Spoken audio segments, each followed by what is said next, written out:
जन्मांतरे भवेत् पुण्यम तदा भागवतम लभेत। हम लोग कल चर्चा किए कि जब जन्म जन्मांतर के पुण्य हमारे उदित होते हैं तब जाकर के श्रीमद् भागवत कथा सुनने का अवसर मिलता है। एक ही जन्म का ये पुण्य नहीं है जिससे भागवत प्राप्त हो जाए। जब अनेक जन्मों के पुण्य आपके उदित हो जाएं तब जान जाओ कि भागवत कथा सुनने का अवसर मिल गया। और हम लोगों ने कल सुना कि किस प्रकार से ये जो भगवान की भागवत कथा अमृत है और जो स्वर्ग में रखा हुआ अमृत है, जब उसकी तुलना की गई तो सबसे बड़ा कौन ठहरा? श्रीमद् भागवत। कल हम लोगों ने चर्चा की। और ध्यान देना, ये अमृत और इस कथा अमृत और उस अमृत की तुलना देखिए जरा। किसी विवेकी पुरुष ने बड़ी ही सुंदर तुलनात्मक दृष्टि से समझाया। अगर वो अमृत कोई पी लेगा तो क्या होगा?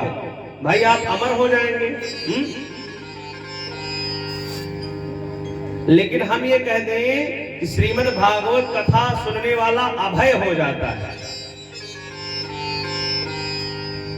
अभय माने आपके डर से, आपके हृदय से मृत्यु का डर ही निकाल दिया जाए। अब हमें मृत्यु से डर नहीं लगता अगर, तो हम अमर ही हैं, क्योंकि मृत्यु तो सबको आनी है। समस्या उसे होती है जो मृत्यु से घबराता है। हम लोग जानते हैं कि मरना एक दिन है कि नहीं है। अच्छा, कोई कह दे कि हाँ भाई कोई अमर हो वर्तमान में, है? कोई व्यक्ति कहे कि नहीं भाई हम अभी अमर हैं, कोई कह नहीं सकता गारंटी के साथ। मरना है, और यदि आप मरेंगे, मरने का डर आपके अंदर बैठा है, तब तो आपको बड़ी परेशानी होगी। लेकिन अब मुझे मरने का डर ही अगर नहीं है तो फिर मृत्यु मेरा क्या करेगी? हैं?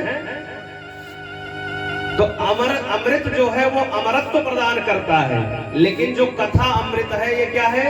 ये अभयत्व प्रदान करता है, व्यक्ति को मृत्यु के भय से मुक्त करा देता है। ध्यान देना, ये भागवत जिनकी वजह से ज्यादा प्रचलित हुई, राजा परीक्षित की चर्चा आती है। उनको क्या डर था? मृत्यु का ही तो डर था, हैं? कि 7 दिन में मेरी मृत्यु हो जाएगी। और ये जब भागवत कथा उन्होंने सुना तो क्या हुआ? उनको मरने का भय ही समाप्त हो गया। मरे तो ये तो शाश्वत नियम है, अब उन्हें अमर नहीं कहा जाएगा। उनका शरीर शांत हुआ लेकिन आत्मा अजर अमर है। इसलिए उन्होंने एक, समझ लो कपड़ा जैसे बदलते हैं, बस आप इससे ज्यादा मत समझना। समझ लो एक कोट पैंट पहने हैं, इसको उतार के रख दिए, बस उतना ही समझिए।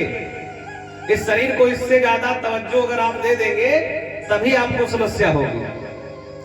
इस शरीर को एकदम कपड़ा समझिए। और कपड़ा कौन सा है? बहुत सुंदर कपड़ा है, ये कोई साधारण कपड़ा भी नहीं है, ये भी मान लीजिए। दुर्लभो मानुषो देहो, 84 लाख कपड़ों में सबसे बढ़िया कपड़ा यही है। ध्यान देना, 84 लाख कपड़ों में जो सबसे बढ़िया कपड़ा भगवान ने आपको दिया है वही है। इसलिए कहते हैं सुर दुर्लभ सब ग्रंथन गावा, सुर दुर्लभ सब ग्रंथ ही गावा, सुर दुर्लभ सब ग्रंथन गावा, सुर दुर्लभ सब ग्रंथ ही गावा।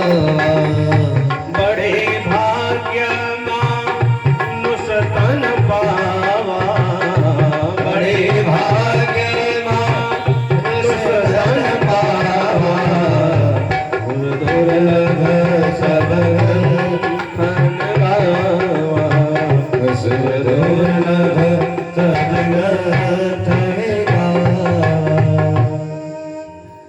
ये देवताओं को भी दुर्लभ है। जो शरीर हमें मिला है ये देवताओं को भी दुर्लभ है। इसीलिए कहते हैं सुर दुर्लभ सब ग्रंथन गावा, और बड़े भाग्य मानुष तन पावा। ये जो कपड़ा आपको मिला है कोई साधारण वस्त्र नहीं है। इसलिए कहते हैं रे मन मूर्ख जन्म गंवायो। हम देखिए इस मनुष्य के शरीर में आकर के और फिर तमाम प्रकार के कुकर्म करते हैं, लेकिन भगवान का भजन नहीं करते हैं तो वो दोष लग जाता है। इसलिए अगर हमें यह मानव शरीर मिला है तो इससे ज्यादा भगवान का भजन करना चाहिए। इसीलिए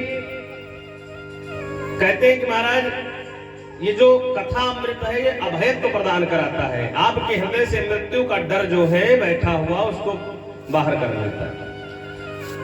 तो इतना अद्भुत श्रीमद् भागवत महापुराण की कथा है।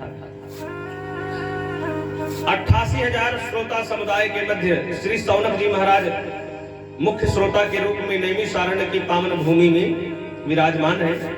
सूत जी महाराज व्यास मंच पर बैठ करके कथा सुना रहे हैं।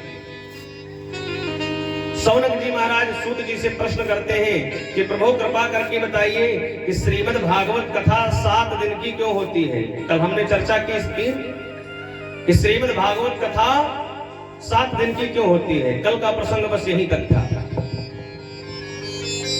उन्होंने कहा महाराज एक बार नारद जी ने 7 दिन बैठ करके सनकादि ऋषियों से सनक सनंदन सनातन सनत कुमार इन चारों ऋषियों से हरिद्वार में बैठ करके 7 दिन तक श्रीमद् भागवत कथा सुनी थी। सौनक जी महाराज ने कहा कि प्रभु नारद जी महाराज 2 घड़ी से ज्यादा कहीं रुकते नहीं और आप बता रहे हैं कि 7 दिन तक एक जगह बैठ करके भागवत सुना। ये तो बड़ा आश्चर्य का विषय है कि नारद जी महाराज जो इतने अस्थिर हैं उन्होंने एक जगह कैसे बैठ करके भागवत सुना। कृपा करके ये प्रसंग बताइए। सूत जी महाराज कहने लगे कि ऋषियों ध्यान से सुनो।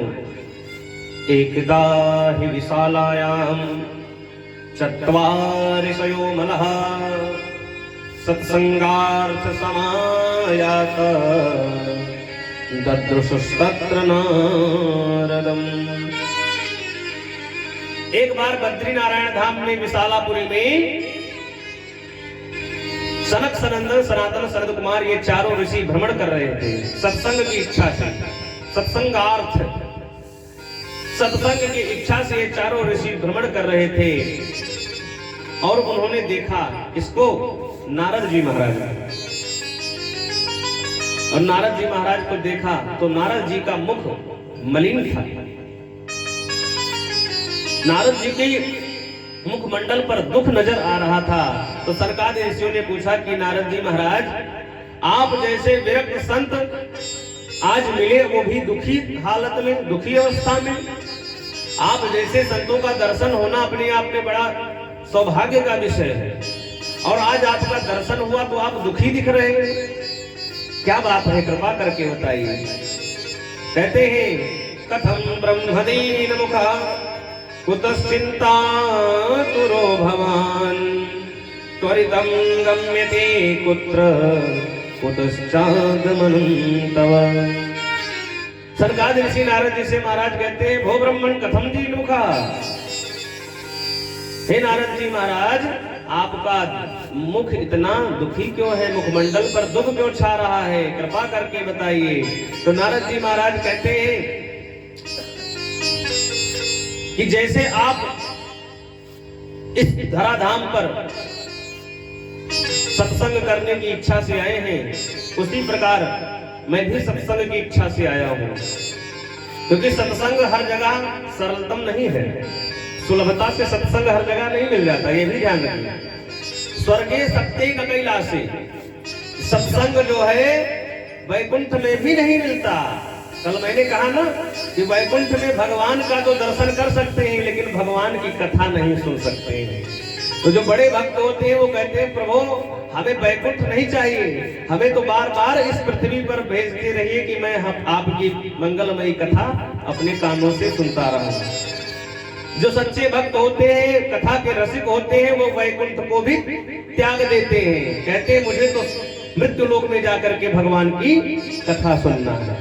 और देखिए आज नारद जी महाराज कहते हैं कि मैं सत्संग की इच्छा से मैं भी इस धराधाम पर सत्संग करने के लिए आया लेकिन बड़ी विडंबना यहाँ पर मुझे सत्संग नहीं मिला। और कलयुग का वर्णन करते हैं कहते हैं यहाँ पर तमाम प्रकार के पाखंडी संत हो गए हैं।